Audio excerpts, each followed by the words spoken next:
Muy buenas tardes, doctora Manso. Voy a brindarle el coanfitrión, por favor. Quisiera que me indiquen desde el hospital Arzobispo Loaiza a quién le voy a dejar el anfitrión, si fuesen tan amables.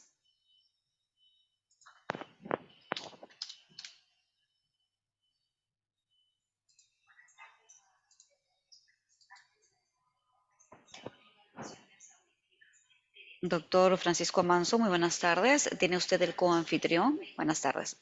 Puede activar su micrófono si usted gusta para hacer una prueba. Ya, Mientras ya se tanto, me activó. van comunicando desde el hospital a quién voy a dejarle el anfitrión. Gracias. Ya. Voy a ir compartiendo mi pantalla. Perfecto, doctor.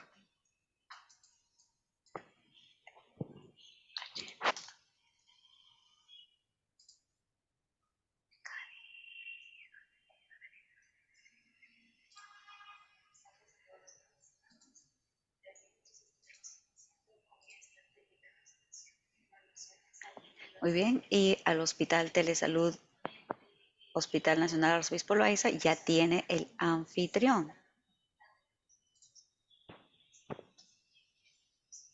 Sí. Buenas tardes. Sí. Perfecto, muy buenas tardes. Gracias, muy amable, muy ¿Tiene amable. usted? Buenas Muy tardes. bien, la dejo Soy, entonces. Gracias. gracias, buenas tardes.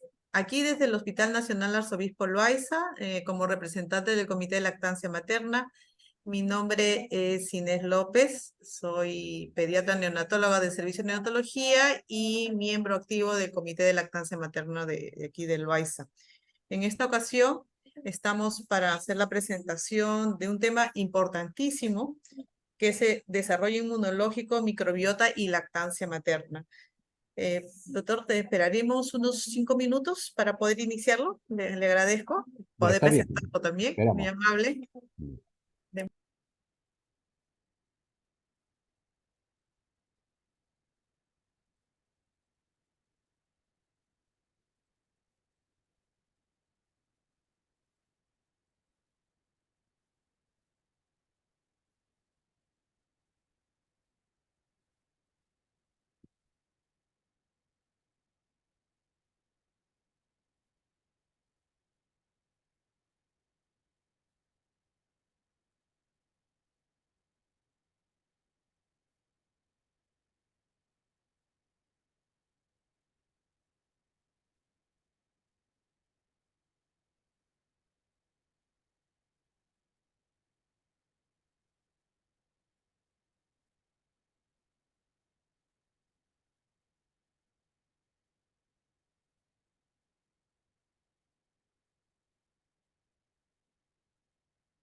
Listo.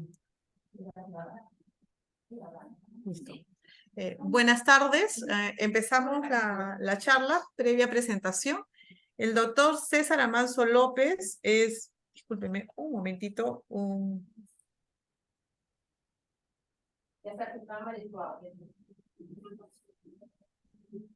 médico muy reconocido en el ámbito de lo que es lactancia materna. El doctor es pediatra, del jefe del servicio del Hospital Nacional de Emergencias Grau de Salud. médico consultor certificado en lactancia materna, IBCLC, miembro de la CLAN Perú, magíster en docencia para la educación superior, docente asociado a la carrera de medicina UPC, miembro de IPFAN Perú y facilitador de Lactared. Bueno, el doctor es muy conocido por muchos de nosotros por las excelentes ponencias y el día de hoy nos va a hacer el tema de desarrollo inmunológico, microbiota intestinal y lactancia materna. Doctor, le cedo la palabra. Muchas gracias por la deferencia de esta charla. Ya, muchas gracias. En primer lugar, agradecer al Comité de Lactancia Materna del Hospital Nacional Arzobispo Loaiza por la invitación, ¿no? Y el tema que me han encargado es el que se muestra aquí como título, el desarrollo inmunológico, microbiota intestinal y lactancia materna. Por razones de datos voy a apagar mi cámara para que todo sea más fluido y vamos a comenzar. ¿Qué es lo que vamos a revisar el día de hoy, ¿no? Porque eh, son grandes temas, ¿no? Desarrollo inmunológico es un tema grande, microbiota intestinal también es un tema grande, ¿no? Y se está haciendo muy grande, ¿no? A medida como se da la investigación y el conocimiento. Y por otro lado, lactancia materna también es otro gran tema. Entonces, en esta hora vamos a tratar de reunir estos tres conceptos y, y la manera como eh, lo he organizado es del siguiente modo, ¿no? En primer lugar, no tengo ningún conflicto de intereses para presentar esta charla. No recibo financiamiento de ninguna empresa, ¿no? Que comercializa sucedáneos de la leche materna, ahora llamados fórmulas infantiles comerciales, ¿no? Lo que vamos a revisar está aquí en el contenido. Vamos a tener una breve aproximación al sistema inmune temprano, entender qué es la microbiota, de dónde se origina la microbiota y cómo la microbiota interactúa con el intestino, el sistema inmune e incluso con el sistema nervioso central. ¿Y qué hay más allá de la microbiota? ¿No? ¿Qué más se sabe? Y de eso, entonces vamos a ir en ese camino. Primero, una breve aproximación al sistema inmune temprano, es decir, el sistema inmune que se va formando en el feto y en el recién nacido, ¿no? Entonces, primero entendamos cómo podemos clasificar al sistema inmune, ¿no? ¿Qué células participan en el sistema inmune? De manera general, tenemos que señalar que tenemos el sistema inmune innato y el sistema inmune adaptativo. El sistema inmune innato se refiere a todas las células que aquí están señaladas y también otros elementos como las mucosas, como el pH gástrico, el sistema de complemento, o sea, otros sistemas, no solamente las células, que van a contribuir a defender al organismo, ¿no? Pero es un sistema inmune de una respuesta rápida, pero no muy específica, ¿no? O sea, reaccionan estas células, pero no de manera muy específica como cuando ocurre al activarse el sistema inmune adaptativo. El sistema inmune adaptativo está representado por dos tipos de células, ¿no? Los linfocitos B, que van a transformarse en células plasmáticas y formar anticuerpos específicos, y los linfocitos T, que es la inmunidad celular, ¿no? Donde están los linfocitos T, CD4, los CD8, ¿no? Y otros, ¿no? Y una célula intermediaria, ¿no? Va a ser la célula dendrítica, como veremos, ¿no? Entonces, la célula dendrítica permite esa interacción entre el antígeno y el sistema inmune adaptativo, como veremos más adelante, ¿no? Entonces, tenemos diversas células que aquí se están mostrando y estamos dando un poco más de atención a la célula dendrítica porque nos ayudará a entender algunos procesos que ocurren en el cuerpo de una persona, ¿no? Y en este caso de un bebé que está siendo amamantado, ¿no? Esta tabla resume lo que les he estado señalando. Todos nacemos con nuestro sistema inmune innato y a medida como nos vamos enfrentando a diversos antígenos, vamos desarrollando nuestra inmunidad adaptativa. Por lo tanto, el feto y el recién nacido va a tener un sistema inmune innato, ¿no? Con algunas eh, diferencias en relación a un sistema inmune del adulto, pero ya van a defender al bebé, ¿no? Y había señalado que hay barreras naturales, ¿no? Como la piel, las membranas mucosas, el jugo gástrico, el sistema de complemento, que van a contribuir en esa defensa. Pero una característica importante a resaltar del sistema inmune innato es que, como dijimos, si bien es una respuesta rápida, no es específica y no deja memoria, a diferencia de la inmunidad adaptativa, que requiere un poco más de tiempo, ¿no? Minutos, horas, ¿no? Para activarse, pero cuando se activa, la respuesta es muy específica, ¿no? Contra un determinado antígeno y deja memoria. La inmunidad adaptativa está representada por los linfocitos T y linfocitos B, como habíamos señalado. Entonces, esta es la mirada general de la inmunidad. Y aquí un resumen de lo mismo a este lado: inmunidad innata, inmunidad adaptativa, y cómo ambos tipos de inmunidad no están separados, ¿no? Sino que existe una interacción, ¿no? En este gráfico vemos que están representadas las mucosas, la piel, ¿no? Como componentes importantes de la inmunidad innata, igual que el complemento, ¿no? El sistema de complemento.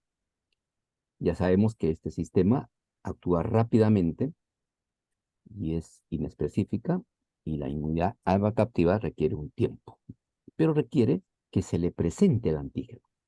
Por lo tanto, existen células presentadoras de antígenos, ¿no? Y entre ellas están las células dendríticas, ¿no? Las células dendríticas tienen esa característica, ¿no? De reconocer un determinado antígeno, procesarla y presentárselas a los linfocitos B o a los linfocitos T. Y aquí vemos una célula presentadora de antígeno, ¿no? Está presentando el antígeno al linfocito T y entonces el linfocito se activa. Y eso es importante, ¿no? O sea, que se dé este proceso. Por lo tanto, la célula dendrítica es una célula clave.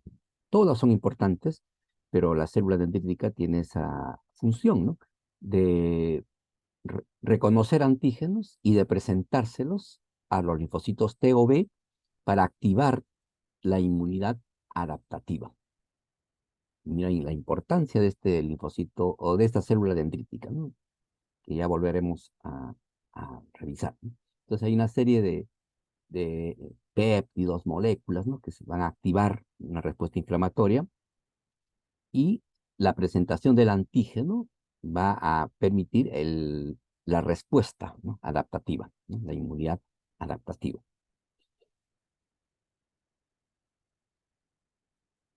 ¿Y qué sucede en un feto, ¿no? Porque parte de esta revisión es aproximarnos un poco a lo que es la inmunidad y cómo relacionamos la inmunidad, en este caso de lactante o de recién nacido, con la lactancia en sí, ¿no? Vean ustedes que también, ¿no? A lo largo de la vida intrauterina, miren, aquí está el primer trimestre, segundo trimestre, tercer trimestre, momento de nacimiento y el neonato, ¿no? Entonces vemos una línea de tiempo y cómo diversas células y sistemas se van activando. Hoy no vamos a aproximarnos, ¿no? A profundidad, ¿no? A todo ello, pero que tenemos una mirada general, ¿no?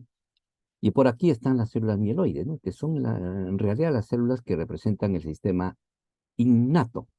Ahí están los neutrófilos, eosinófilos, basófilos, ¿no? Y aquí están las células dendríticas. Y el sistema adaptativo, ¿no? El sistema linfoide, donde están los linfocitos T y linfocitos B, ¿no? Diversos tipos de células que en general hablamos de linfocitos T y B, que como ya dijimos, van a representar el sistema inmune adaptativo, ¿no? Y vean ustedes cómo a lo largo del tiempo, cómo se van activando, ¿no? Miren, muy tempranamente macrófagos y los mastocitos, ¿no? Al cuarto mes del embarazo, o cuarta semana, ¿no? Cuarta semana, porque aquí estamos viendo semana y mes. Entonces, hay una activación, ¿no? Que va a involucrar diversos órganos, la médula ósea, a nivel de la piel, mucosas, a nivel intestinal, renal. Entonces, en diversos sistemas se activan estas células y van preparándose eso para defender al cuerpo, ¿no? Por lo tanto, un bebé, cuando nace, eh, tiene un sistema inmune inmaduro y tiene que ir adaptándose a esa condición, ¿no? Ya en la vida intrauterina, tiene que adaptarse a, a ese entorno intrauterino y después a esa transición, ¿no? Desde la vida intrauterina a la extrauterina.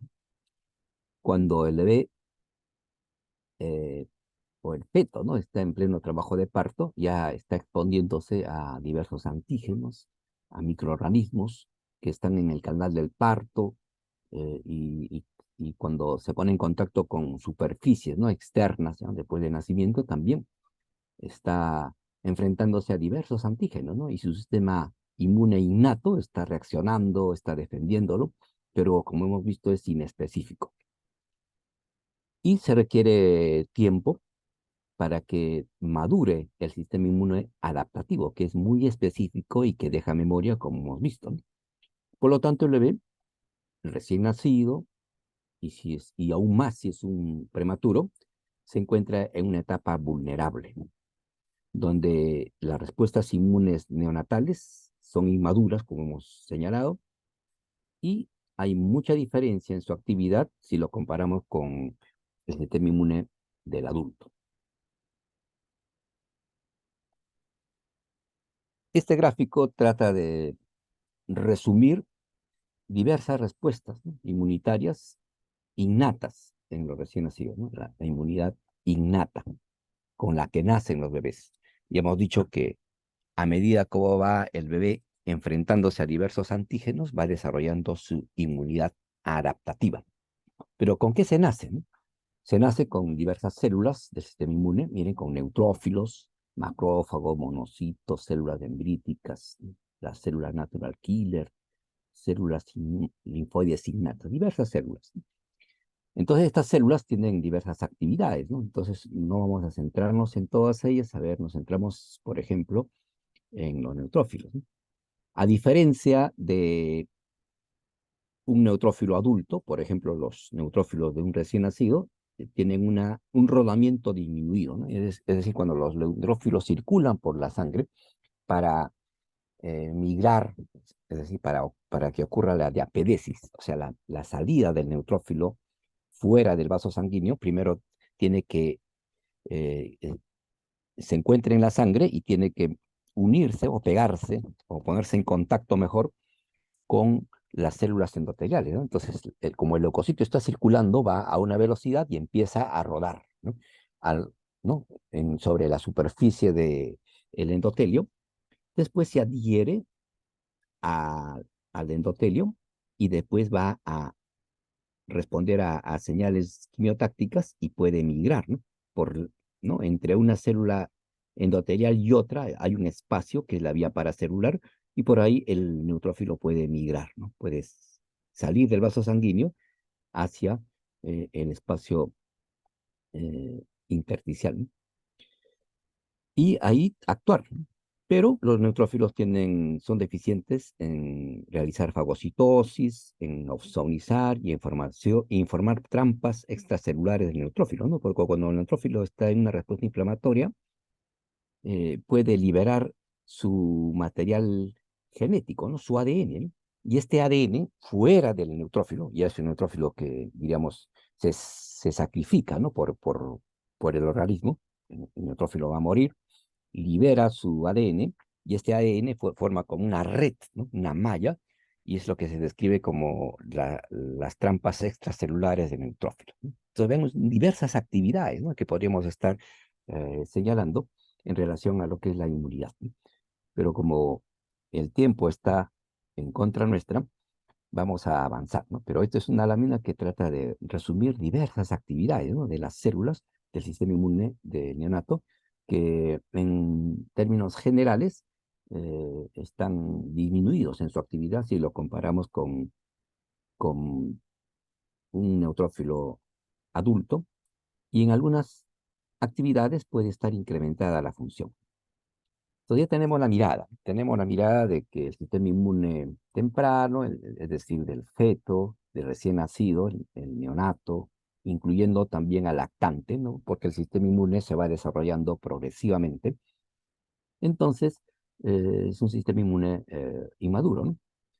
Y debido a ello es que la lactancia en sí misma, va a significar contribuir a la sobrevida, ¿no?, de la cría, ¿no? Porque además de alimentar la leche materna, tiene una serie de componentes que ustedes ya conocen, y que en esos componentes podemos encontrar dos grandes grupos, ¿no?, sistemas o componentes nutricionales y componentes bioactivos.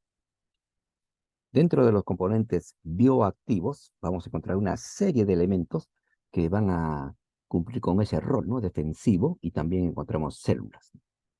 Entonces, ahora tenemos que hablar un poco sobre la microbiota para ir relacionando el primer concepto, ¿no?, de que hay un sistema inmune y cómo debemos entender a la microbiota. Hacia el año 2000 ya se tenía el borrador del proyecto Genoma Humano, es decir, ya se conocía eh, todos los genes, o sea, que conformaban el genoma humano, ¿no? O sea, ¿no?, en los 23 pares de cromosomas, ¿no? Pero como dije, es un borrador, ¿no? Entonces, posteriormente, el proyecto Genoma Humano ha permitido a la actualidad tener un mayor conocimiento de todos los genes humanos, ¿no? Pero en forma paralela también tenemos un proyecto microbioma humano, ¿no? Entonces es un proyecto también que está tratando de conocer qué tipo de microorganismos existen en poblaciones en diversas partes del mundo, ¿no? Qué tipo de microbios son comunes, cuáles son diferentes de acuerdo a las regiones, de acuerdo a las edades. Entonces es todo un gran proyecto, ¿no?, de conocer los microbios que están en nuestro cuerpo, ¿no?, que son parte de nosotros. Y el hecho es que los genes microbianos codifican 360 veces más proteínas que nuestros genes humanos, ¿no? O sea, hay muchas proteínas, ¿no?, que están codificando. Entonces, este entendimiento también es complejo, ¿no? Y hemos dicho que existen genes humanos, que son alrededor de entre 20.000, 25.000 genes, pero los genes bacterianos, los genes de virus, de protozoarios, de hongos, ¿no?, que son parte de la microbiota, superan, ¿no?, en cantidad a los propios genes humanos, ¿no? Entonces viene ese concepto, ¿no?, de qué es esto, ¿no? Y ya en el año 91 empezaron a señalar un término, ¿no?, o a rescatar un término que se llamaba el holobionte. Entonces, holobionte es un término que tiene raíces griegas y que habla o que trata de significar la unidad de vida. Entonces ya el holobionte son todas las estructuras vivas que conforman un organismo, ¿no?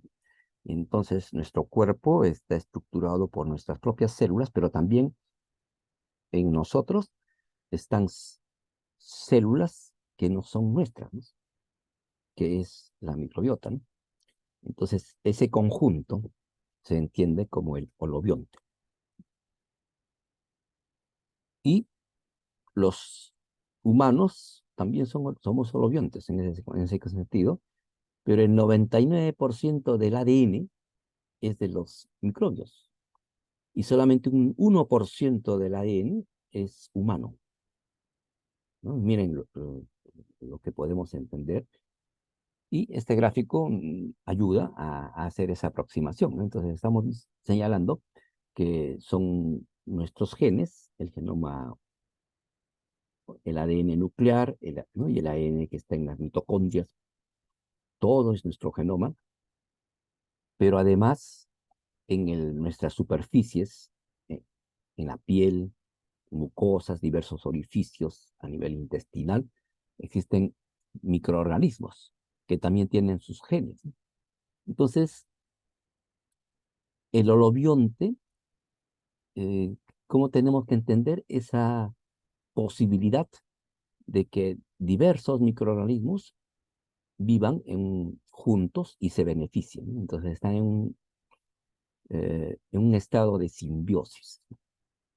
Entonces hay así ambos beneficios, ambos microorganismos, ambas células o diversas células junto con las células humanas se van a beneficiar, ¿no? Y entonces estamos frente a lo que es el holobionte, ¿no? Y cuando hablamos de los genes, tendremos que decir el hologenoma, ¿no? Entonces estamos refiriéndonos a los genes humanos y a los genes de toda la microbiota. Entonces ya tenemos una aproximación a lo que es la microbiota, ¿no? Son microorganismos que están en nuestro cuerpo y que en conjunto con nuestras células formamos lo que se describe como un holobionte. Y la pregunta sería, en la leche materna, ¿hay microorganismos? Y la respuesta es sí. ¿Y de dónde vienen estos microorganismos? Vamos a tratar de responder, ¿no? ¿Cuál es el origen de la microbiota de la leche materna?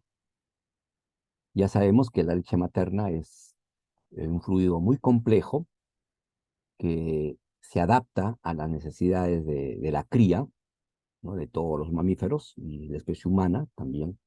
Eh, la leche es para la cría humana, si queremos verlo así. Y la leche tiene una serie de elementos, ¿no? Y entre ellos hemos destacado que también vamos a encontrar células vivas, ¿no? Y una serie de moléculas, ¿no? Proteínas, péptidos, carbohidratos, diversos, ¿no? Lípidos. Y también vamos a encontrar microorganismos. Hay bacterias, arqueibacterias, virus, protozoos, hongos, ¿no? Presentes en la leche materna. Entonces la leche materna ya es compleja, ¿no? Y estos organismos están vivos. Este concepto actual del año 2000, ¿no? Ahora estamos en el año 2023, ya se trataba, ¿no? de inferir, ¿no? A raíz de una serie de estudios. Por ejemplo, este es uno de estos artículos iniciales donde ya hablan de un origen endógeno de los microbios, ¿no? Que están en la leche, ¿no? Porque algunos consideraban no solo microbios que van a estar en la piel de la madre o de repente en las manos y por eso se encuentran en la leche microorganismos o microbios que han ingresado por los conductos y colonizan. Pero cuando se habla de un origen endógeno, significa que estos microorganismos están viniendo desde el interior del cuerpo de la madre y forman parte de la leche, ¿no? Entonces, ese concepto que ahora está claro, en el año 2003, era revolucionario, ¿no? Y por eso, miren, en las conclusiones señalaba, ¿no? Que la lactancia materna puede ser una fuente importante de bacterias ácido-lácticas para el intestino del bebé. Las bacterias ácido-lácticas presentes en la leche pueden tener un origen endógeno y no ser el resultado de la contaminación de la piel de los senos circundantes, ¿no? Entonces, algo innovador y que ahora, con todo lo que se sabe, eh, podemos afirmar que así es, ¿no? Hay un origen endógeno. Otro estudio ya 10 años después, miren, el año 2013, ya empiezan a conocer más los microorganismos, ya se hablaba más de la microbiota, y encuentran que la concentración, ¿no? de unidades formadoras de colonias, ¿no? Bacterianas, cuando estudian la leche, se incrementa, miren, durante el embarazo, notan un incremento, ¿no? De estas unidades formadoras de colonia en la secreción láctea. Ya sabemos que hacia la mitad del embarazo en adelante ya hay producción de leche y entonces se podía identificar, ¿no? Bacterias en la leche, ¿no? Pero noten ustedes que después del nacimiento, la cantidad de bacterias que se pueden eh, contabilizar en la leche se incrementa, ¿no? Y así se mantiene, ¿no? Claro que disminuye un tanto, pero se mantiene así alto durante toda la lactancia y después del destete nuevamente disminuye en las unidades formadoras de colonia, ¿no? Entonces eso significa que durante la lactancia hay un gran pasaje de microorganismos desde la madre al bebé. Y el concepto que entendía que la leche humana era estéril ha cambiado, ¿no? Ahora ya no podemos afirmar que la leche materna es estéril. La leche materna está llena de bacterias, muchas bacterias, ¿no?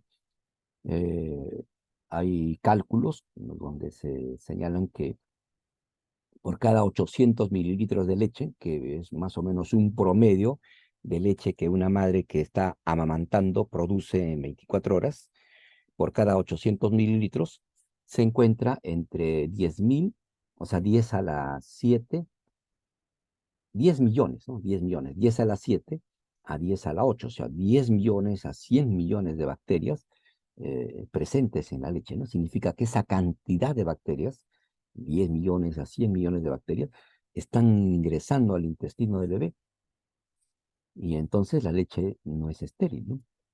Las fórmulas en su fabricación tratan de que no tengan bacterias, ¿no? ¿No? Debido al riesgo, ¿no?, que existe, no sé si es que una fórmula infantil está contaminada desde fábrica con algún microorganismo, ¿no? El año pasado tuvieron que retirar lotes de una marca porque había una contaminación en la fábrica en Michigan, Estados Unidos, de un lote, ¿no?, contaminado con Chronobacter sakazaki, que significó la muerte de 5 bebés, ¿no?, en Estados Unidos y otros que enfermaron, y es lo que se conoce, ¿no?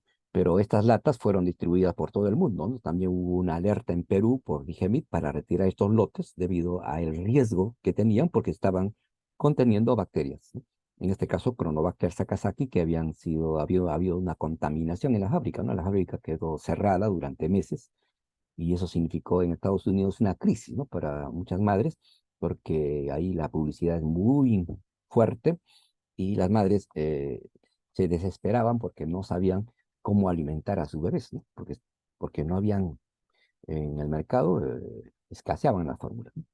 Bueno, pero eso es otra historia que lo voy a dejar ahí, pero la leche materna, en cambio, está llena de bacterias, ¿no? Y no produce daño al bebé. Y entonces, ¿cómo es esto, no? ¿Cómo si las fórmulas están llenas, pueden tener bacterias en pequeñas cantidades eh, y, y las empresas tratan de tener ese cuidado, como la leche materna tiene más bacterias y no produce daño al bebé, ¿no? Es que ese cambio, ¿no?, de que si la leche es estéril o no, fue cambiando en el tiempo, ¿no? Entonces aquí tenemos una referencia que señala ese hecho y que ese paradigma, ¿no?, es que ahora tenemos que entender que la leche materna tiene bacterias que no producen daño, ¿no?, son no patógenos. Y volvamos un poco a la composición de la leche, ¿no? Porque hemos estado comentando que una madre produce entre 800 mililitros de leche en 24 horas en promedio, más o menos, entre 600, 1200 mililitros por 24 horas. Pero la leche tiene una serie de elementos, ¿no? Y el elemento más importante, el más abundante es el agua, ¿no? El 87% de la leche es agua. Pero también existen carbohidratos, hay grasas, proteínas y otros componentes, ¿no?, que aquí estamos tratando de resumir. Y vemos que en el agua, en ese medio acuoso que conforma la leche, vamos a encontrar células vivas, y ahí están los diversos microorganismos, células humanas y células eh, microbianas, y, y glóbulos de grasa, micelas de caseína, iones y otros componentes. Entonces tenemos aquí una mirada general de la composición de la leche, y esta lámina también es algo más de lo mismo, ¿no? Hemos visto que la leche materna tiene componentes nutricionales, ¿no? Las macronutrientes como la proteína, los carbohidratos, las grasas, minerales y vitaminas. Miren ustedes cómo los minerales y vitaminas van cambiando, ¿no? Van en la composición a lo largo del tiempo, ¿no? Aquí en color naranja oscuro, el calostro, ¿no?, cómo va cambiando en su composición en diversos elementos. en tanto en minerales como en vitaminas abajo, pero hay otros componentes, ¿no? Entonces, los fabricantes tratan de producir una determinada fórmula con una composición, o sea, que más o menos trate de asemejarse, pero no lo logran, a, a estos componentes, ¿no? Componentes, los macronutrientes, minerales, vitaminas, pero además la leche humana tiene otros elementos que no están en las fórmulas, ¿no? Como las hormonas y factores de crecimiento. Ya hemos hablado de diversos tipos de microorganismos que están en la leche materna y hemos visto el- la dificultad, ¿no? que tiene la industria, o sea, para tratar de evitar, ¿no? O sea, que no existan patógenos en la leche materna, ¿no? Y al hacerlo eso, entonces no están presentando bacterias, ¿no? En la leche. Además, en la leche materna vamos a encontrar información genética, ¿no? Los microARNs dentro de las vesículas extracelulares, ¿no? Entonces están llevando información genética que van a influir en las células del lactante. Y eso es interesante. Entonces, todos estos 3 puntos, 3, 4 y 5, son aspectos que no es, ¿no? Componentes que no están en las fórmulas, ¿no? Y podemos ver con microscopio óptico. Aquí vemos leche materna, ya una fórmula infantil comercial, ¿no? Entonces, las fórmulas infantiles no cambian en el tiempo, carecen de células vivas. Aquí estamos viendo células, miren, leucocitos, hay glóbulos de grasa. Entonces, hay una gran diferencia. Y también como un componente, como un carbohidrato importante en la leche son los HMOs, ¿no? Los oligosacáridos de la leche humana, que son más de 200 tipos diferentes y que la empresa a veces trata de señalar algunos de ellos, pero recuerde que son más de 200 tipos diferentes y que tienen una función importante, ¿no? Tiene varias funciones, pero dentro de ellas, como estamos hablando de microbiota, van a ser componentes, ¿no? Como nutrientes para las bacterias. Entonces, las bacterias beneficiosas, ¿no? Hemos visto que en la leche materna existen bacterias y miren, la misma leche está colocando en su composición, o sea, los lactocitos, los HMOs, los oligosacáridos de la leche humana, que van a ser utilizados por las bacterias, ¿no? Entonces, para facilitar el crecimiento de este tipo de bacterias, ¿no? Que están llegando al intestino y tienen otras actividades, ¿no? Por propiedades antimicrobianas, antivirales, sobre todo para bacterias patógenas o virus, ¿no? Y otras actividades que ahí mostramos. Entonces dejamos ahí a los HMOs, pero tienen relación con la microbiota. Y hemos visto que la leche materna es un fluido y que tiene una serie de componentes, ¿no? Ya habíamos hecho notar que en la leche humana existen células vivas, ¿no? Y estoy insistiendo en este punto porque cuando hablamos de microbiota, tenemos que recordar a las células dendríticas, quienes están llevando en su interior bacterias, ¿no? Ya veremos dentro de un momento. Y también aquí vemos glóbulos de grasa, hay células vivas que hacen que la leche materna sea muy diferente a una fórmula infantil comercial. Nuevamente aquí otra muestra de leche y está mostrando aquí un macrófago, ¿no? Un linfocito, ¿no? Y una célula, ¿no? Y vean ustedes que la leche materna a lo largo del tiempo cambia en su composición, ¿no? Y también la cantidad de células que se pueden contabilizar en la leche disminuye, ¿no? ¿Dónde vamos a encontrar una mayor cantidad de células? En el calostro, vean ustedes, ¿no? El lobito, eh, cuando es colocado al pecho, ¿no? En el calostro de las primeras horas vamos a encontrar más células vivas, ¿no? Que le están defendiendo y a medida como va transcurriendo los días, aquí vemos en días, disminuyen, ¿no? Pero igual están ahí las células que tienen roles, ya sea de inmunidad innata y también tratando las células, los linfocitos T, linfocitos B, llegan a la leche, son células de la madre y van a ponerse en contacto con linfocitos del bebé, ¿no? Para propiciar el desarrollo de la inmunidad adaptativa que hemos estado señalando. Entonces, la célula tiene, o perdón, la leche tiene diversas células. Hemos visto que hay células eucariotas propias de la madre que se derivan de células del tejido glandular mamario, diversas, y también células que vienen desde la sangre de la madre. Y ahí reconocemos a los linfocitos T y linfocitos B, que como habíamos señalado, son células que representan el sistema inmune adaptativo, ¿no? Pero también reconocemos otras células diversas, que aquí están los monocitos, los macrófagos, ¿no?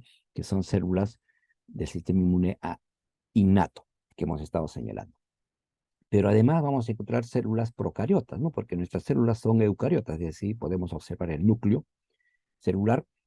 En cambio, las células procariotas carecen de núcleo, tienen un nucleoide, y entre ellas podemos reconocer a bacterias, ¿no? Pero existen arqueabacterias y otras, ¿no? Pero hoy estamos centrados solamente en las eubacterias, ¿no?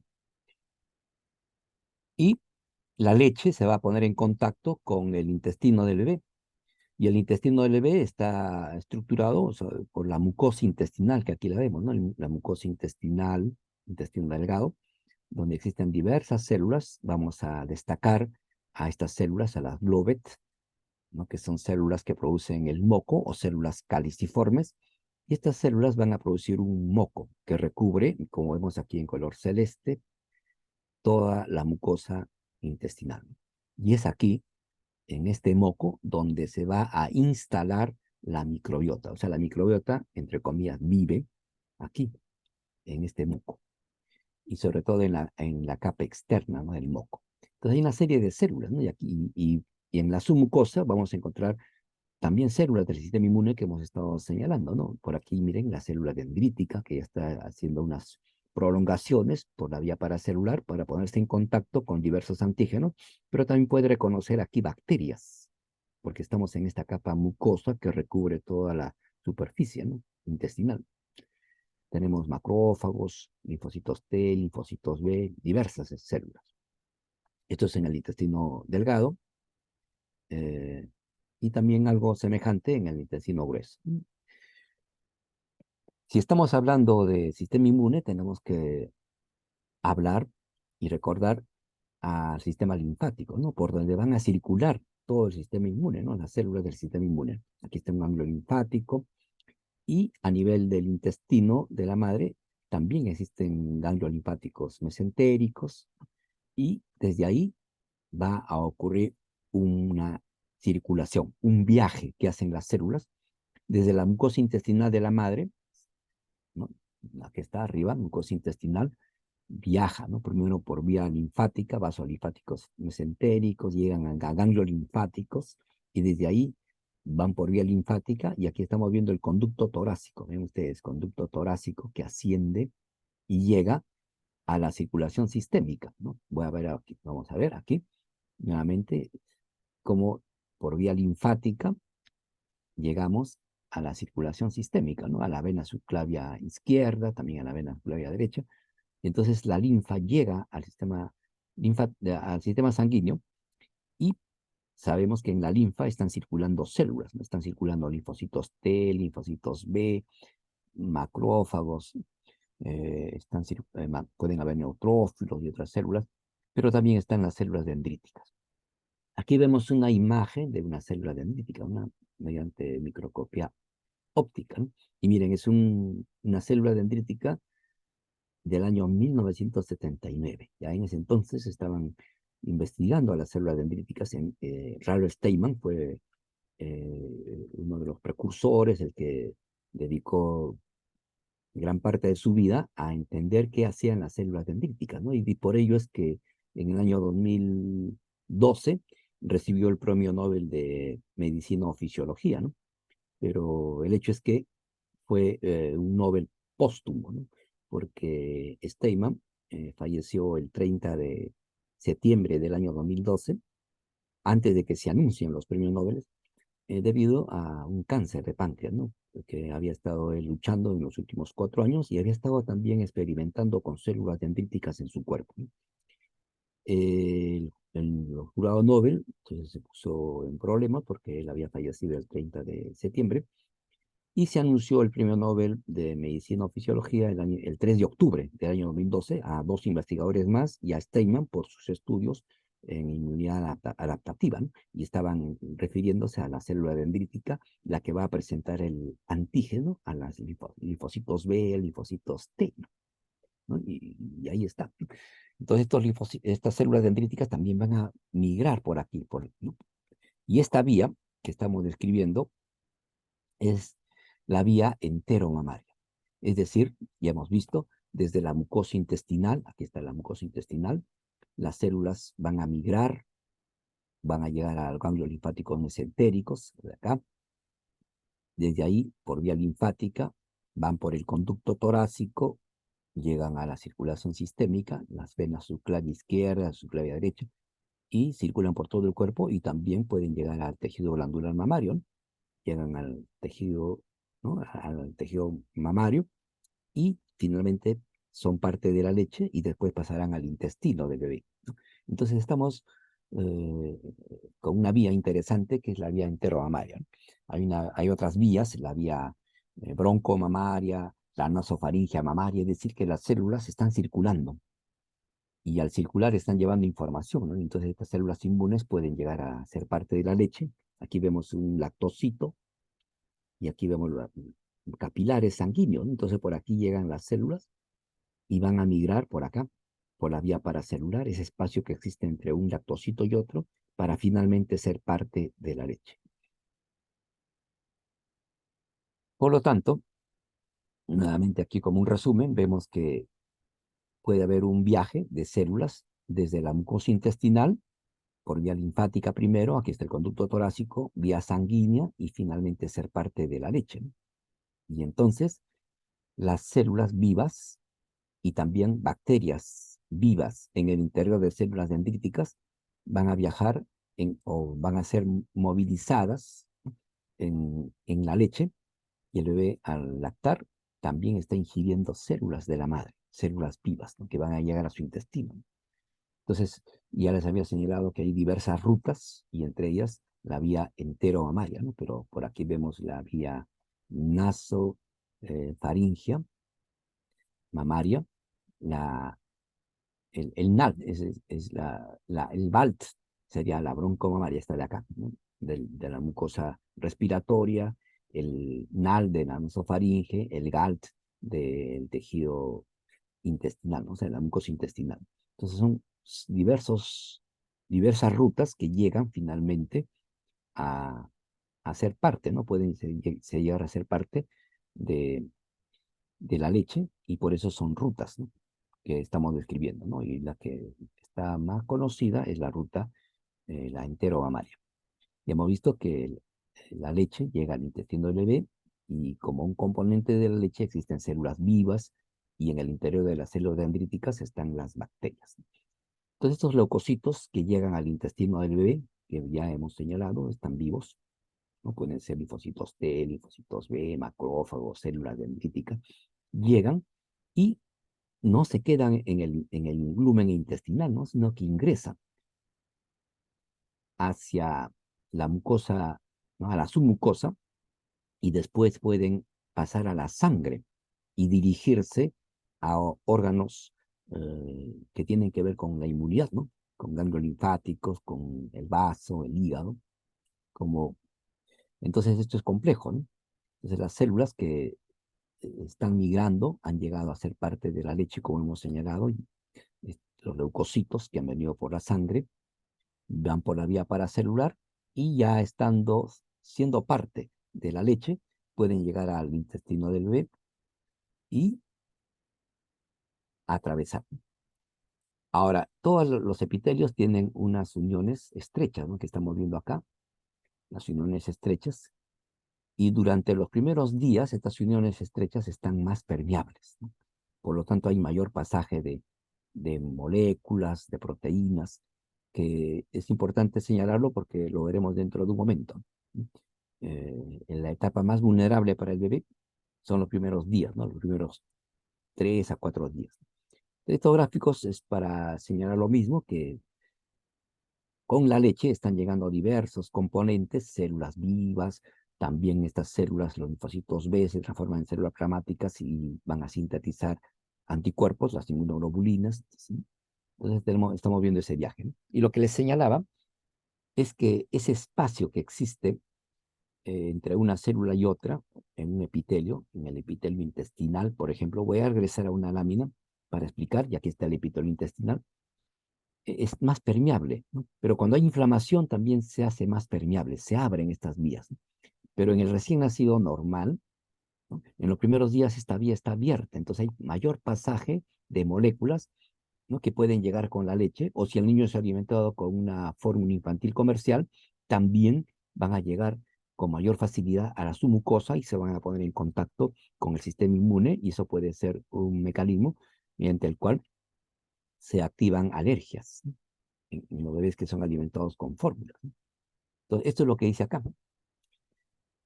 Así como ocurre a nivel de la mama, a nivel mamario también la vía está más permeable y hay mayor pasaje de proteínas, de inmunoglobulinas, de fármacos. Lo mismo ocurre a nivel del intestino. Y entonces hay mayor vulnerabilidad del recién nacido en los primeros días, ¿no? Hasta que en los siguientes 2, 3 días ya se va cerrando estas vías, se hacen menos permeables y disminuye este pasaje. Hacia los 4 días ya ha disminuido la permeabilidad a nivel de el epitelio glandular mamario, pero también a nivel del epitelio intestinal y en otros epitelios. Entonces, miren, los primeros días son de mayor vulnerabilidad para el neonato. Y hemos visto hasta aquí que hay una transmisión transgeneracional de microorganismos. O sea, la madre va a transmitir o transferir sus bacterias, ¿no? Claro, la madre en sí misma no lo sabe, pero nosotros ya lo conocemos, ¿no? ¿No? Como personal de salud. Entonces la mamá está transfiriendo, ¿no? Microorganismos, ¿no? Y estos microorganismos son descendientes de bacterias de la madre, es decir, de la abuela, y estos son descendientes de la bisabuela, y así, tatarabuela, y así. Entonces, uno hereda microorganismos transgeneracionalmente, ¿no? De varias generaciones, ¿no? La preocupación actual es que si el niño no es alimentado con leche materna y es alimentado con fórmula, se está rompiendo esta transmisión transgeneracional, se está alterando, ¿no? Y ya sabemos que son microbios que son beneficiosos para la salud. Entonces, ¿qué puede pasar con las siguientes generaciones de humanos si no está ocurriendo esta transmisión transgeneracional debido a que son alimentados con fórmulas? Es una gran preocupación actual, ¿no? Es que las bacterias con nuestras células están en un estado de simbiosis, ¿no? Ambas, todos se benefician, nadie se hace daño, ¿no? Están en ese estado. Y lo que se sabe ahora es que también están llegando bacterias al feto en forma muy limitada, debido a que en esta etapa de la vida se está desarrollando la tolerancia inmunológica. El sistema inmune fetal está reconociendo lo propio de lo extraño, ¿no? Y entonces también llegan bacterias, están llegando bacterias, se están proponiendo rutas mediante las cuales llegan, y estas bacterias son presentadas al feto, al sistema inmune fetal, para reconocerlas, ¿no? Y esa es la explicación de por qué cuando ya tenemos muchas bacterias que vienen de nuestra madre, eh, el sistema inmune no responde, no hay inflamación, ¿no? No sé, porque está reconociendo a estas bacterias como propias, ¿no?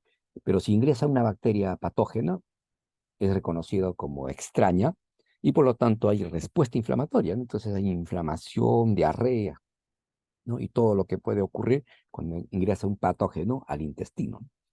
Entonces miren esto, lo importante de que tempranamente se está reconociendo a las bacterias como propias, ¿no?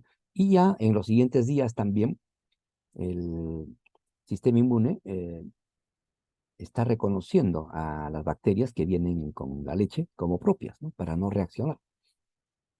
El intestino también, miren ustedes cómo va cambiando en su estructura, cada vez va madurando más. Por lo tanto, el intestino de un recién nacido es un sistema muy inmaduro, ¿no? Que requiere algunos meses para ir desarrollándose y alcanzar las capacidades ya de un intestino adulto, ¿no? Y en este proceso también la microbiota se va instalando, ¿no? Y cada vez que el bebé lacta va recibiendo microorganismos de su madre. Aquí vemos un esquema también interesante, este gráfico, porque vemos cómo se va estructurando el intestino, ¿no? La mucosa intestinal de un recién nacido y aún antes de un feto, y cómo progresivamente se va haciendo más compleja el intestino, ¿no? Todo ¿no? Ya maduro. Y también vemos cómo las bacterias se van instalando, ¿no? Primero aquí las células, diversas células, este gráfico es para ver las células, y aquí vemos a la célula dendrítica con ese rol importante, ¿no? Que es una célula presentadora de antígenos, pero también en su interior puede estar llevando bacterias, ¿no? Y hacer todo ese viaje que es la circulación enteromamaria. Y aquí vemos bacterias, miren, estos símbolos son diversas bacterias que están aquí instalándose en el intestino de todos nosotros, ¿no? Y del bebé. Y una microbiota adecuada se logra si es que el bebé nace de un parto natural, si es que no es expuesto a bacterias, a antibióticos, perdón, a antibióticos, si es que no recibe fórmulas. Entonces, el hecho de que se ingresen fórmulas al intestino del bebé, el hecho de que el bebé reciba antibióticos y por alguna condición, o sea, puede estar recibiéndolo, de ahí la importancia de hacer un uso racional de antibióticos, en lo posible que los bebés nazcan de un parto vaginal, y también importante la dieta materna, ¿no? Todo ello contribuye a una microbiota adecuada, ¿no? Una adecuada instalación de la microbiota en el bebé. Y más adelante, cuando se empieza la alimentación complementaria, también debe ser una alimentación, ¿no? Alimentación casera, ¿no? O sea, no preparados que existen en el mercado, que tampoco van a contribuir, ¿no? Pues, a una adecuada alimentación, ¿no? Lo que entendemos por alimentación saludable. Entonces, ven ustedes cómo a lo largo de la vida la microbiota también va cambiando, y volvamos nuevamente a la leche. Hemos visto que la leche materna en su composición tiene diversos elementos, y la mayor parte de células que llegan al intestino del bebé son lactocitos y células mioepiteliales. Hasta más allá del 98% de las células que se pueden encontrar en la leche son así, lactocitos y células mioepiteliales. Un pequeño porcentaje son las células inmunes, ¿no? Menos del 1%, ¿no? Y veamos cuál es la ruta, ¿no? De las células inmunes. Miren, las células inmunes en celeste llegan con la leche, pasan al intestino del bebé y pueden migrar. Miren ustedes, aquí están viajando a las células. Están haciendo esta circulación desde el intestino por vía linfática, ganglio linfático mesentérico, el tronco, ¿no? Circulación sanguínea, y llegan a diversos órganos, ¿no? A la médula ósea, al hígado, al vasto, al pulmón, incluso al sistema nervioso central. Las bacterias, aquí están, miren abajo, bacterias probióticas en color plomo, acá están representadas, y hemos visto que viajan en el interior de las células dendríticas. ¿Hasta dónde llegan? Hasta el lumen intestinal, ahí se quedan, se instalan ahí, ¿no? Es importante esto, ¿no? Entenderlo, pero vean ustedes cómo las células del sistema inmune pueden migrar y pueden eh, influir en la actividad de las células inmunes del lactante. Y esto no lo puede hacer ninguna fórmula infantil comercial, ¿no? Entonces existe un microquimerismo. ¿Qué significa el microquimerismo? Significa que el bebé tiene sus propias células, ¿no? Las células propias del bebé, células eucariotas, pero están llegando células que no son de él, son de la madre, son ¿no? Otra composición genética, ¿no? Y entonces a esto se llama microquimerismo, ¿no? La presencia de otras células que no son propias, ¿no? Y ese microquimerismo tiene que ser muy regulado, ¿no? El tipo de células que van llegando tiene que controlarse, porque si llegan muchos linfocitos T citotóxicos podrían exacerbar la respuesta inflamatoria, por ejemplo, ¿no? Entonces, todo esto que estoy señalando tiene que haber una adecuada regulación a nivel del tejido glandular mamario, ¿no? Para que la composición de la leche también sea la adecuada en células. Y también estamos viendo que en el interior de las células dendríticas están viajando las bacterias, ¿no? Y otros microorganismos. Entonces existe una interacción entre la microbiota intestinal, el mismo intestino, el sistema inmune y el sistema nervioso del bebé. Hay muchas interacciones, ¿no? Aquí nuevamente hemos visto que hay interacción con diversas mucosas, ¿no? Aquí estamos viendo primero la mucosa respiratoria y cómo la mucosa respiratoria interactúa con diversos antígenos. Las células dendríticas también pueden estar presentes aquí, pero existe un sistema nervioso, ¿no?, que interactúa. Hoy no vamos a centrarnos en la mucosa respiratoria, más estamos centrados en la mucosa intestinal. Y aquí estamos viendo una representación de la mucosa intestinal. Aquí están los enterocitos.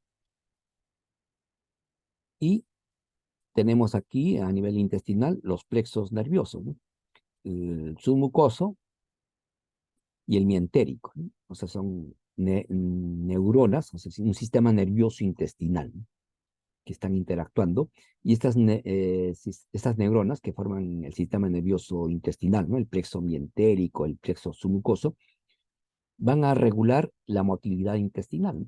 Ya sabemos que el intestino tiene movimientos, el peristaltismo intestinal, ¿no?, a nivel gástrico, el vaciado gástrico y todo lo que conocemos. Estas neuronas van a interactuar con elementos del sistema inmune. Miren ustedes, están interactuando, pero también con elementos bacterianos. Entonces hay una interacción, ¿no?, muy estrecha con la microbiota, ¿no? Entonces la microbiota, miren, componentes pueden interactuar con el sistema nervioso intestinal. Aquí nuevamente el sistema nervioso intestinal, aquí está la mucosa intestinal, abajo la microbiota intestinal, y hemos visto que existen el plexo submucoso y el plexo mientérico que están interactuando, son todo el sistema nervioso intestinal, pero este sistema nervioso intestinal no está separado, no está aislado, ¿no?, sino que está interactuando con el sistema nervioso central, mediante vías simpáticas en azul y vía parasimpática en amarillo. Entonces hay una interacción entre núcleos cerebrales y el intestino. Y este intestino, como hemos visto, o sea, el sistema nervioso intestinal está interactuando también con la microbiota. Es por eso que ahora se abre así, de un eje, ¿no?, microbiota, intestino, inmune, cerebro, ¿no?, sistema inmune y cerebro. Hay 3 vías, ¿no?, de cómo se comunican el cerebro con la microbiota, ¿no?, ya sea por vía endocrina, o sea, el cerebro puede responder y libera cortisol y las células responden, las células intestinales, por mediante citoquinas o por vías nerviosas, ¿no? Ya hemos visto la vía parasimpática a través del vago, el nervio espinal, o la vía simpática, ¿no? Por vía simpática. Entonces hay una interacción, ¿no?, entre el cerebro y el intestino, ¿no?, y como el resto de órganos, ¿no? Pero aquí estamos centrados en el intestino, y en azul las vías parasimpática en este esquema, y en rojo las vías simpáticas, ¿no?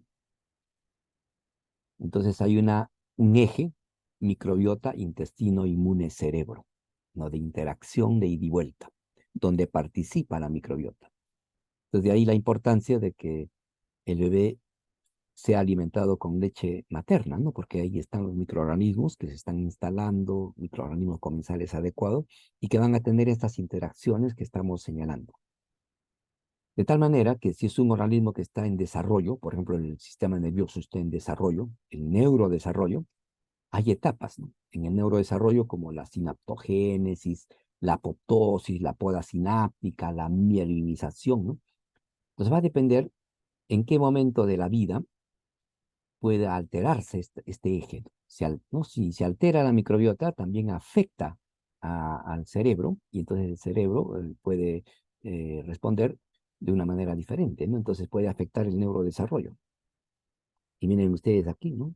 Pueden haber desórdenes cognitivos, ¿no? El trastorno de hiperactividad y déficit en la atención, ¿no?, depresión, ansiedad, depende, ¿no? Incluso ya más adelante la microbiota se está relacionando con demencia, enfermedad de Alzheimer, Parkinson. De ahí la importancia de tener una microbiota saludable, ¿no? Y la leche materna da esa posibilidad, ¿no?, de tener una microbiota saludable.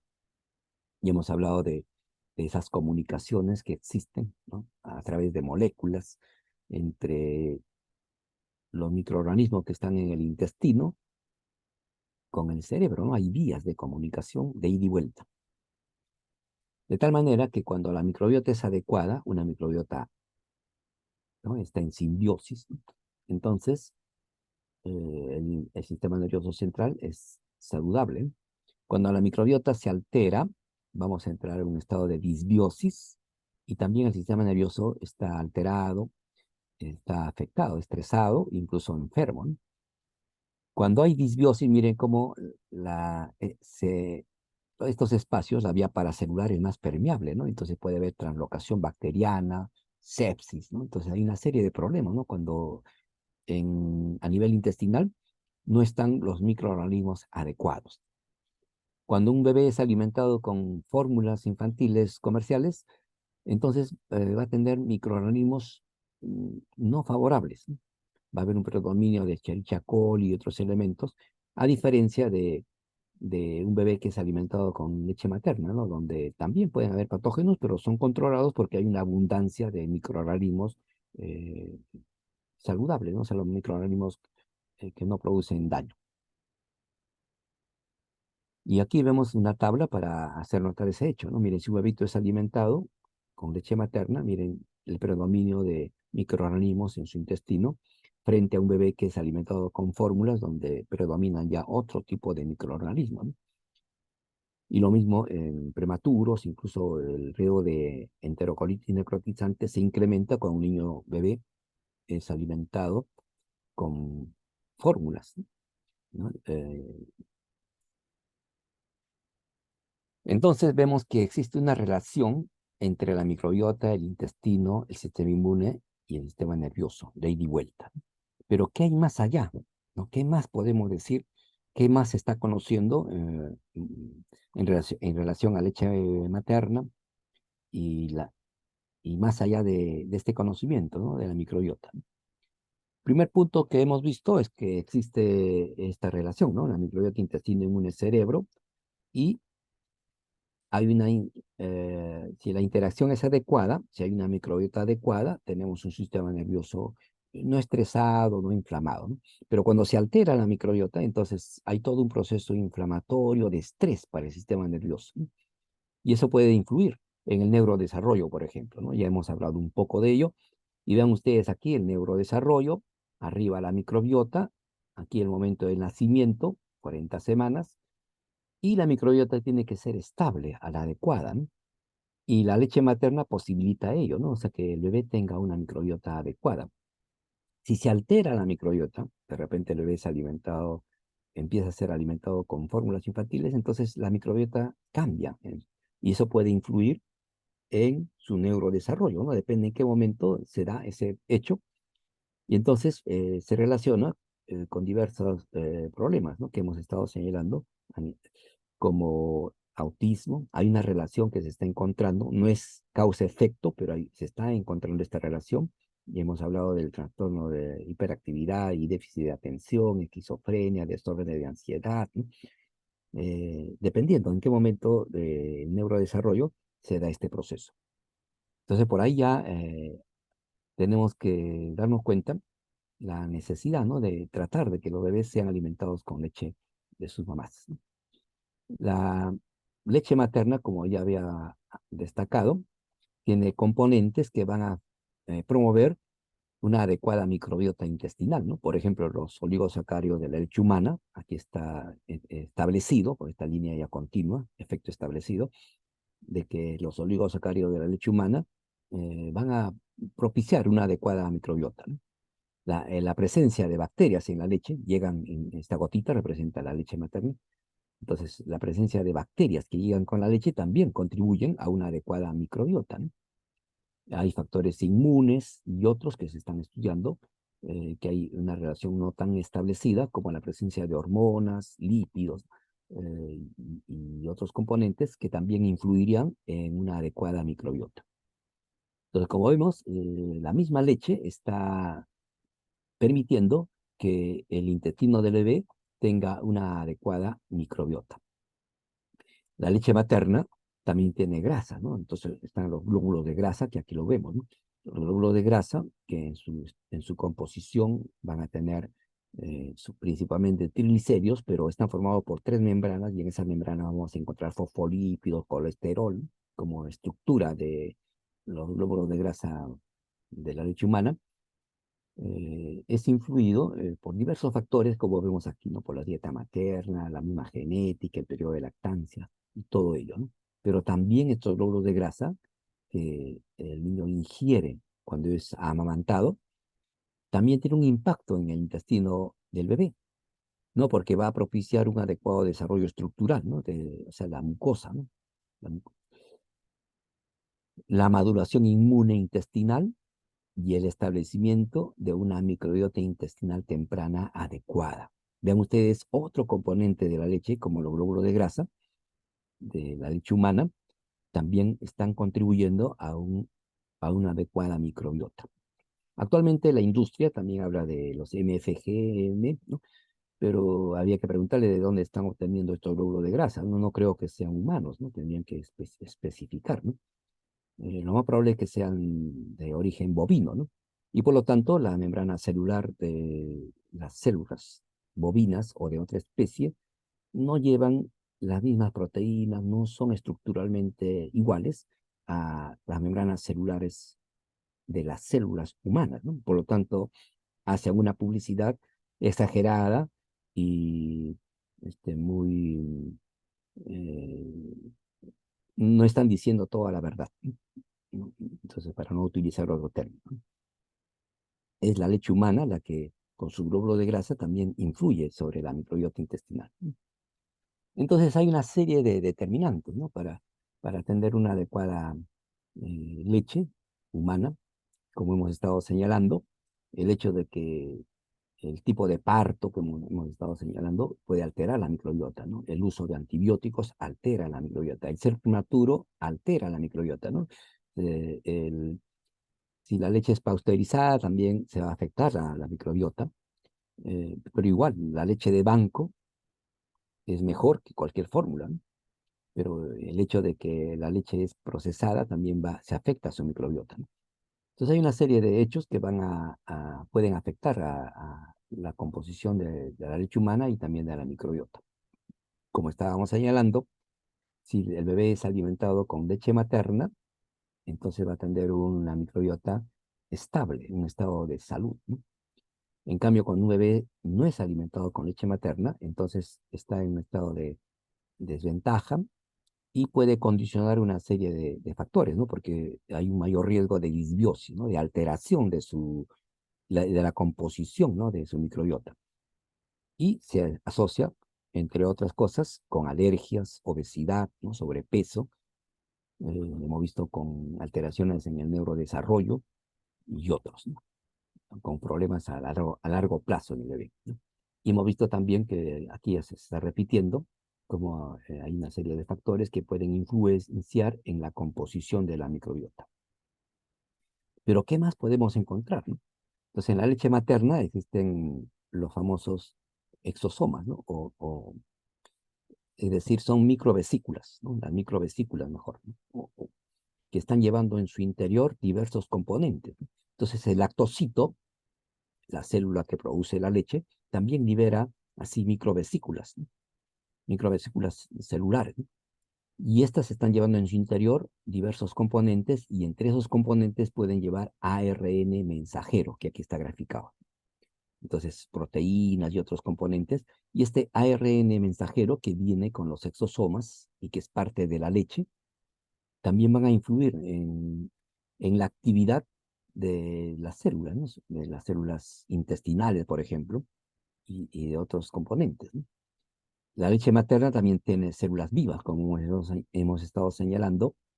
Más allá del 98% son células que vienen del tejido glandular mamario, ¿no? Son lactocitos que han sido descamados, ¿no? Que son reemplazados, células de los conductos y también células mioepiteliales, ¿no? Pero también van a aparecer células madre, las stem cells, ¿no?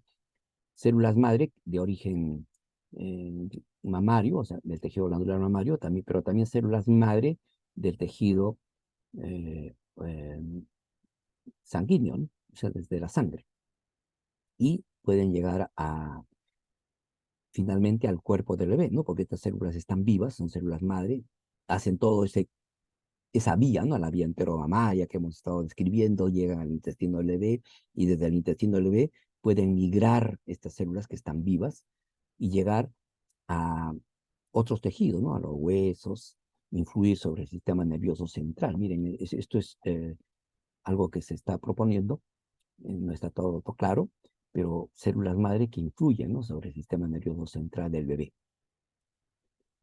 Como ven, entonces la leche materna es muy diferente a las fórmulas infantiles en general, ¿no?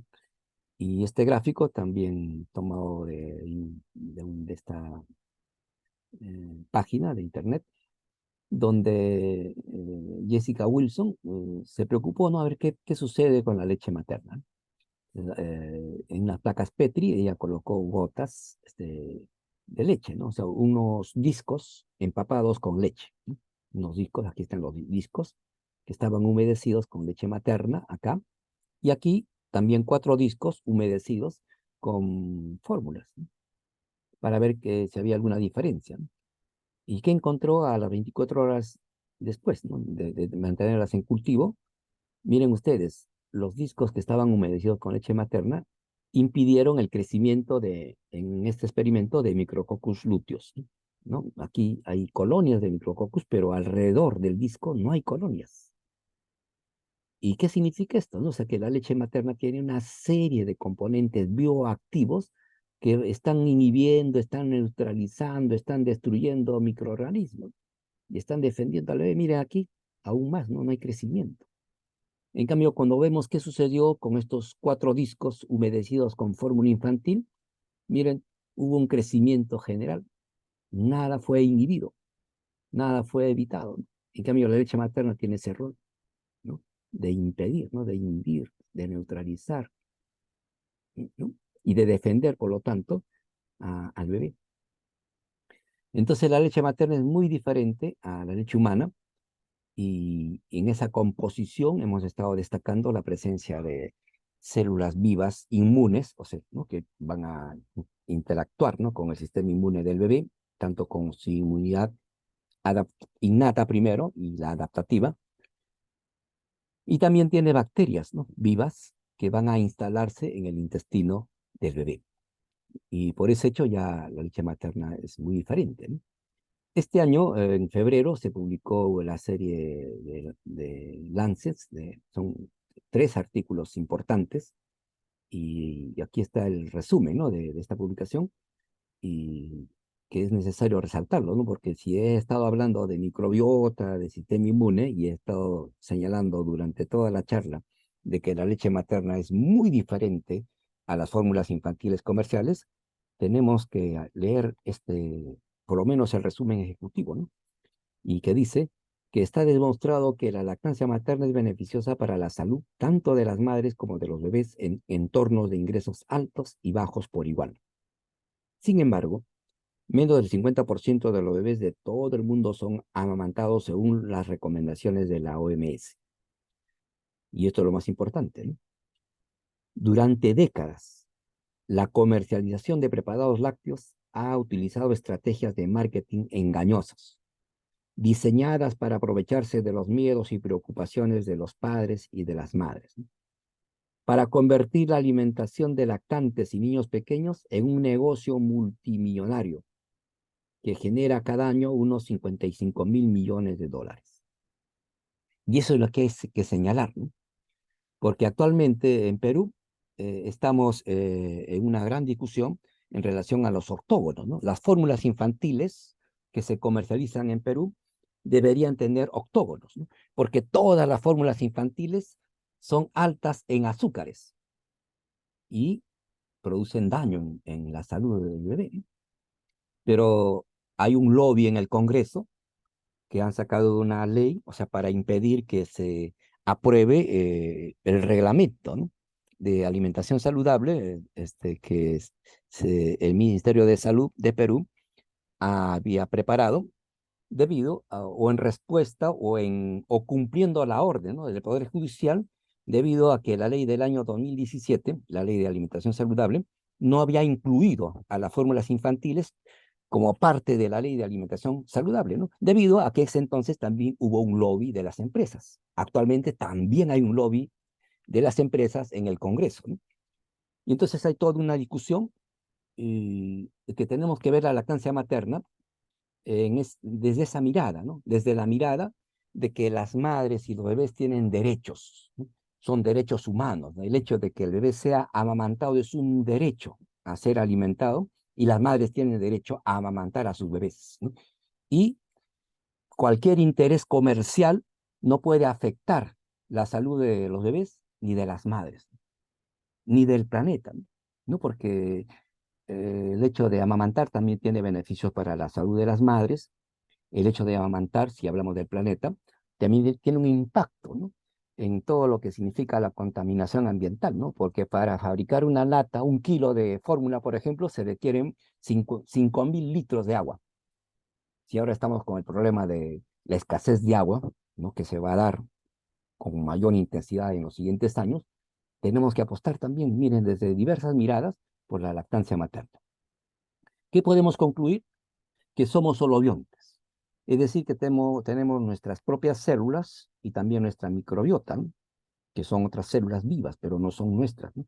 Pero en conjunto somos holobiontes y en esa interacción muy estrecha, ambos tipos de células se benefician. Que la microbiota se va instalando desde la vida intrauterina, ¿no? Y continúa durante el parto. Ya sabemos que el parto vaginal es el más adecuado y la lactancia materna es lo adecuado, ¿no? Para una adecuada microbiota. Que la leche humana es un fluido equivalente a un tejido, ¿no? Porque tiene células vivas y tiene componentes bioactivos, como he querido señalar en esta charla. La leche materna permite el mantenimiento de una microbiota intestinal estable, que tiene un impacto en la salud del lactante a corto y largo plazo, ¿no? Interesante, ¿no? A largo plazo, ¿no? Hemos señalado diversos problemas que pueden darse cuando el bebé es alimentado con fórmulas. El sistema inmune de las mucosas interactúa estrechamente con la microbiota, como he tratado yo de señalar. Y el eje microbiota, intestino, inmune, cerebro es bidireccional y determina el estado de salud enfermedad. Entonces es importante recordar este punto y señalar que la leche humana tiene microbios que van a favorecer esta interacción que estamos señalando. Entonces hasta aquí hemos hecho una revisión del tema que me han encargado. Hemos hablado del sistema inmune, de la microbiota, cómo la microbiota llega a ser parte de la leche y cómo esta microbiota influye, ¿no? En el organismo del bebé. Esta es la bibliografía que hemos revisado. Y la lactancia materna es un derecho, ¿no? Para todos los bebés, niñas y niños, y para las madres. Y muchas gracias por haberme invitado, ¿no? Entonces, si hay algún comentario, pregunta de parte de ustedes, con gusto para tratar de resolverlo. Doctora Manso, muy agradecida por el fascinante viaje por el que nos ha llevado en este tiempo de su exposición a través de la biología, la inmunología, la embriología y correlacionar, porque es un trabajo inmenso y la gran cantidad de bibliografía que ha tenido que revisar, ¿no? Para correlacionar lo que es la lactancia, la leche de la mamá con la microbiota y cómo puede mejorar el sistema inmune del recién nacido. Bueno, creo que si podemos resumir lo que nos ha dicho, la importancia de la lactancia materna y de proteger la lactancia materna, no radica solamente en que es el alimento ideal para el bebé recién nacido y para el lactante, sino que también influye en la vida adulta, ¿no? Es algo que poco a poco estamos observando, viendo.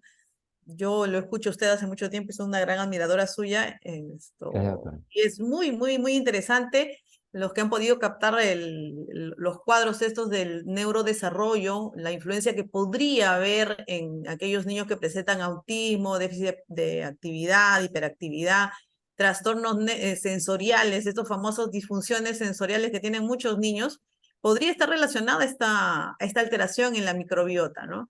Cada vez vemos un incremento en cesáreas que de repente no son necesarias, ¿no? Actualmente estamos, creo, en el 50% en el hospital de cesáreas y hemos visto que es una gran influencia para alterar la lactancia materna inmediata, uno, estamos intentándolo con el apego y con la calostroterapia, pero también la alteración de que en las cesáreas, en forma profiláctica, se dan antibióticos, que hasta ahora yo no entiendo por qué, ¿no? Se dan antibióticos y se altera todo lo que es las bacterias de la madre a nivel de piel, por lo menos, ¿no? Entonces es muy interesante. Otro punto importantísimo es el beneficio o la alteración que puede haber en la vida adulta. Cada vez hay más adultos en el mundo y vemos una gran proporción de enfermedades degenerativas y alteraciones emocionales como la esquizofrenia, la depresión, la ansiedad, ¿no? Y que podrían estar relacionadas. Usted toca el tema, lo ve, muchos de estos temas están en investigación, pero realmente tiene una lógica el ver que todo lo que pasa, no solamente en el recién nacido y en el contacto y en el apego, sino en la mujer durante la gestación y previo a eso, ¿no? Porque lo que le pasa al bebé, a un recién nacido, es herencia de la madre, de la abuela y de la bisabuela. Y a veces uno dice, yo me cuido y mi bebé va a nacer bien, pero ya nosotros llevamos una carga genética heredada de nuestra madre y de nuestra abuela. Y cambiar esa carga genética no es una generación, sino son 2 o 3 generaciones, ¿no? Entonces, de ahí la importancia de promocionar, proteger la lactancia materna en todos los ámbitos. Veía una pregunta de una oyente acerca del incremento de las bacterias en las cesáreas, ¿no? Pero no, me parece que ese no era no era. No. Sí, estoy leyendo aquí, eh, pero no le entiendo la pregunta. Pero, o sea, más bien con las cesáreas, este, Me parece que la oyente ha entendido que con las cesáreas hay un incremento de bacterias, ¿no? ¿O por qué se da? Y no es ese el caso. el tipo de bacterias sí cambia, ¿no? Porque un bebé que nace de un parto vaginal tiene que atravesar el canal del parto, ¿no? Y ahí también es colonizado con microorganismos de la madre. En cambio, cuando nace por cesárea, no ocurre ese hecho, ¿no? Hace años, hace ahora unos 4 o 5 años, hay una película que se llama Microbirt, ¿no? Y en ese entonces, una de las investigadoras, que es una investigadora venezolana y creo que es norteamericana, la doctora no recuerdo ahorita su nombre, pero señalaba que estaba haciendo un estudio así, en cesárea, ¿no? Para tratar de que los bebés sean colonizados con bacterias de la madre, ¿no? Lo que hacía eran hisopados vaginales estériles, o sea, introducían hisopos en el conducto del parto de la madre, ¿no? O sea, y cuando el bebé nacía de cesárea, los secaban con esos hisopos, ¿no? Tratando de que sea colonizado con bacterias de la madre. Puede tener algún impacto en el tipo de microorganismos que el bebé se hereda, ¿no? Pero habría que buscar más información. Pero no se refiere a que aumenta, ¿no? Sino que es el tipo de microorganismos que colonizan al bebé. Esa es la preocupación. Ahora, Claro, y el parto demora horas, ¿no? Algunas horas, y en ese tiempo el bebé está siendo colonizado por los microorganismos de la madre, ¿no? No es solamente nace y con el hisopado ya se colonizó. Es diferente, ¿no? Entonces el bebé está más tiempo expuesto a microorganismos en el canal del parto de su propia madre. muchísimas gracias. Yo creo que eso aclara bastante la duda de nuestro oyente. Quería hacerle un comentario. Compartí el link con mi promoción de medicina humana. Yo soy de San Marcos y bueno, he recibido comentarios de algunos colegas que no son médicos ocupacionales que les ha fascinado el tema, ¿no? Por lo que usted ve lo que es depresión, ansiedad, esquizofrenia, síndrome del intestino irritable, que son problemas que están aumentando y también están relacionados con problemas como la diabetes, la obesidad, que no lo ha tocado, pero que sí se Sí. observa que hay una relación. Otros especialistas, endocrinólogos, pediatras han hablado de este tema, ¿no? Entonces, le agradezco mucho. El tema es muy amplio y creo que nos hace reflexionar porque entre nuestro auditorio hay ginecobstetras, diferentes especialidades, nos hace reflexionar de que la importancia de la lactancia materna no está solamente en que el recién nacido tenga una buena etapa para lactar y niños, sino a la vida adulta, en el adulto mayor, y en base a eso también en la ecología del medio ambiente mundial. Le estamos muy agradecidos, doctor. Será hasta una próxima reunión. Muchas Ya, gracias. muchas gracias también. Ya, hasta luego. Ya.